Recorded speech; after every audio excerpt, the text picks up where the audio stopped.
Hello అండి, welcome back to Hari ladies tellers. ఈరోజు మన వీడియోలో వచ్చేసి షేప్ పట్టీ అనేది ఎలా కుట్టుకోవాలి లోడింగ్ పద్ధతిలో, అలాగే వచ్చేసి ఉక్స్ పట్టీ కాజా పట్టీ అనేది మనము ఎలా తేడా హెచ్చు తగ్గులు అనేవి రాకుండా ఎలా కుట్టుకోవాలి పైపింగ్ చేసిన బ్లౌజ్కి అనేది ఈ వీడియోలో మీరు చూడొచ్చు. ఒకవేళ అలా వస్తే ఎలా అడ్జస్ట్ చేసుకోవాలనే టిప్స్ కూడా మన ఈ వీడియోలో ఉంటాయని మీరు ఒకవేళ ఈ వీడియోని లాస్ట్ వరకు చూడండి. అలాగే ఫస్ట్ టైం మన ఛానల్ చూస్తున్నట్లయితే ప్లీజ్ సబ్స్క్రైబ్ చేసుకోండి. ఇలాంటి టైలరింగ్ వీడియోస్ టిప్స్ మరన్నీ మనకు ముందు రావడానికి ఛాన్స్ ఉంటుంది. సబ్స్క్రైబ్ చేసుకోవడం వల్ల మీరు ముందుగా చూడొచ్చు అనమాట.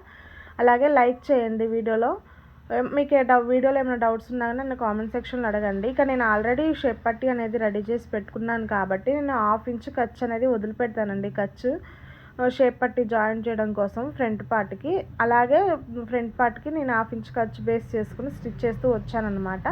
ఇలా లోడింగ్ చేసేటప్పుడు ఏంటంటే మీరు స్టిచ్చింగ్ వేస్తారు కదా, ఇలాగ ఫోల్డింగ్ చేస్తారు క్లాత్. అలా చేసినప్పుడు మన కుట్టు వేసే దగ్గర క్లాత్ అనేది పడకుండా లోపలికి నెట్టుకుంటూ స్టిచ్చింగ్ అనేది చేయండి. ఇలా ఇంకోటి కూడా చూపిస్తాను చూడండి ఒకసారి. ఇలా ఫోల్డింగ్ చేసేటప్పుడు మీరు దగ్గరగా ఫోల్డింగ్ చేసుకోండి. కుట్టేటప్పుడు ఏంటంటే మీరు ఫోల్డ్ చేసిన క్లాత్ అనేది ఆ కుట్టు కింద పడకుండా ఒకసారి చూసుకుంటే మీకు అది రివర్స్ చేసేటప్పుడు ఇబ్బంది పెట్టదన్నమాట. ఈజీగా బయటకు వచ్చేస్తుంది. నేను ప్రతిసారి చెప్పే విధంగా ఏంటంటే మీరు ఖర్చులు అనేవి మెయింటైన్ చేసుకోవాలండి. ఒకవేళ ఎక్కువ పట్టుకునే దగ్గర తక్కువ పట్టుకున్న లూజులు వచ్చే ఛాన్స్ ఉంటుంది, తక్కువ పట్టుకునే కాడ ఎక్కువ పట్టుకున్న టైట్ వచ్చే ఛాన్స్ ఉంటుంది. కాబట్టి ఎక్కడ ఎంత ఖర్చు అనేది పట్టుకుంటున్నాం అనేది మీరు ఖచ్చితంగా గుర్తుంచుకొని మీరు అది కుట్టేటప్పుడు చూసుకొని కుట్టండి. ఇక్కడ చూడండి, లోడింగ్ అనేది ఈజీగా తీసేసాను కదా నేను. ఇక్కడ కొంచెం అడ్జస్ట్మెంట్ అనేది నీట్గా చేసేసుకొని ఇలా మీరు ఒకసారి కొలుచుకోవాల్సి ఉంటుందండి. ఇలా చూడండి, ఒకదాని మీద ఒకటి పెట్టి ఇలా కొలిస్తే నాకు కొంచెం ఎక్కువగా వచ్చింది. అలా ఎక్కువగా వచ్చినప్పుడు ఏం చేయాలంటే మనము ఉక్స్ పట్టీ కాజా పట్టీ వైపు ఒక డాట్ ఉంటుంది కదా, ఆ డాట్ని ఒకవేళ ఎక్కువగా వస్తే ఒక కుట్టు వేసుకోండి, తక్కువగా వస్తే దానికి అడ్జస్ట్ చేసుకొని కుట్టు అనేది విప్పేసుకోవచ్చు. ఇప్పుడు చూడండి, మళ్ళీ నాకు ఈక్వల్గా వచ్చేసింది. ఇలా మనము ఒక్కొక్కసారి ఏమవుతుందంటే ఇలా పైపింగ్ చేసిన వాటికి మనకి ఈక్వల్గా రావాలి కాబట్టి ఒక్కొక్కసారి ఇట్లాంటి తేడాలని మనం కుట్టేస్తాం. మనం ఒక కుట్టు అటు ఇటు వేస్తాం కాబట్టి పొరపాట్లు అనేవి రావడం సహజం అండి. అందుకని మీరు ఏం కంగారు పడకుండా ఇలా మెల్లగా కుట్టుకోండి.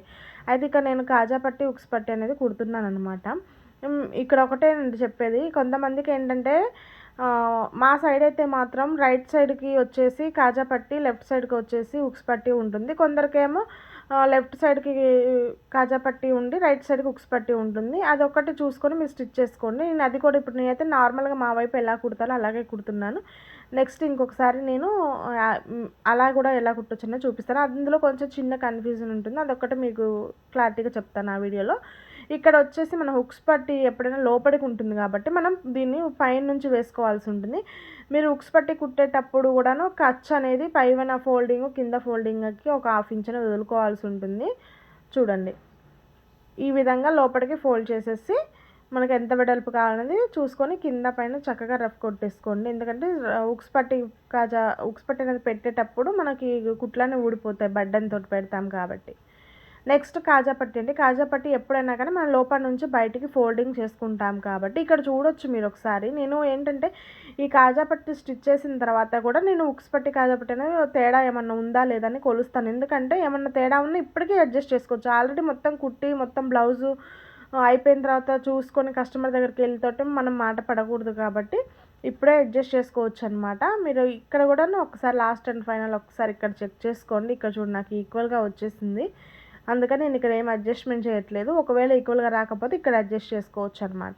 ఓకేనా? మీరు ఇక్కడ చూస్తే నేను కాజా పట్టీకి కింద ఫోల్డింగ్ చేశాను, పైన ఎందుకు ఫోల్డ్ చేయాలంటే ఉక్స్ పట్టీకి కూడా అలాగే మనము ఫోల్డింగ్ అనేది ఒకసారి చెక్ చేసుకున్న తర్వాత చేసుకోవచ్చు అన్న విధంగా నేను ఫోల్డింగ్ అనేది చేయలేదు. ఇక్కడ చూడండి, కొంచెం మనం ఎప్పుడైనా కానీ కాజా పట్టీ అనేది కాస్త వెడల్పుగానే వేసుకోవాలండి. ఎందుకంటే కొంతమంది టైట్గా తొడిగే అలవాటు ఉంటుంది కదా, అలా అలవాటు ఉన్న వాళ్ళు ఏంటంటే కొన్నిసార్లు మనకి టైట్గా పట్టడం వల్ల ఏంటంటే బ్లౌజు ఉక్స్ పట్టీ కాజా పట్టీ మధ్యలో తేడా అంటే కొంచెం గ్యాప్ అనేది వచ్చి స్కిన్ కనబడుతుంది కాబట్టి అది అందరూ యాక్సెప్ట్ చెయ్యరు. కాబట్టి మనం కొంచెం కాజా పట్టీ అనేది వెడల్పుగా వేసుకుంటే ఏంటంటే మనకు అలాంటి ప్రాబ్లం అనేవి రావన్నమాట. ఇంకా ఏంటంటే మనకి శారీలో బ్లౌజు ఎక్కువగా ఉంది అన్నప్పుడు శారీలో బ్లౌజ్ని కాజా పట్టీ కింద వేసుకుంటే బాగుంటుంది. కానీ మనకి ఇక్కడ నార్మల్ బ్లౌజ్కి వీటికి ఇలా రాకనే నేను షేప్ పట్టీకి వచ్చేసి శారీలో పీస్ అనేది క్రాస్గా వచ్చిన పీస్ అనేది అడ్జస్ట్ చేశాను కాబట్టి నార్మల్గా లైనింగ్ క్లాత్ అనేది వేసాను. ఇలాంటి చిన్న చిన్న టిప్స్ అనేవి కొంచెం మీరు దృష్టిలో పెట్టుకొని టైలరింగ్ అనేది చేస్తే మంచి ఫీడ్‌బ్యాక్ మీకు వస్తుందండి. మంచిగా కస్టమర్స్‌ని గ్రోత్ చేసుకోవచ్చు అనమాట. ఇక్కడ చూడొచ్చు మీరు. ఏమన్నా అడ్జస్ట్‌మెంట్స్ అనేవి ఉన్నప్పుడు మరి కుట్టేటప్పుడే చేసుకుంటూ చేయండి. ఒకసారి చూడండి ఇక్కడ ఫైనల్ ఫినిషింగ్ అనేది చూడండి ఎంత నీట్‌గా వచ్చేసిందో.